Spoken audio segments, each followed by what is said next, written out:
Vďaka našej angažovanosti a vedeckému výskumu austrálskych vedcov ponúkame verejnosti alternatívne lokality pre vybudovanie prečerpávacích vodných elektrární, ktoré majú dokonca vyšší výkon, nevyžadujú žiadne vysídľovanie obyvateľov, žiadne zaplavovanie budov a ktoré hlavne neohrozia žiaden zdroj pitnej vody.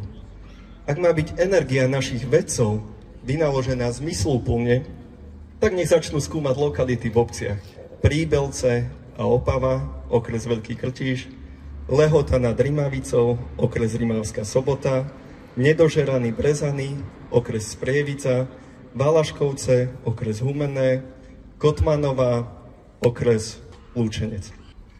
Slovensko musí zvládnuť prechod na čisté zdroje energie. Áno, riešením je aj skvelo fungujúci koncept prečerpávacích vodných elektrární, ktorý naše združenie vôbec nespochybňuje. Pri naplňaní našej energetickej bezpečnosti ale nemôžeme ohroziť niečo dôležitejšie a tým sú ľudské práva a pitná voda, ktorá bude mať onedlho cenu zlata.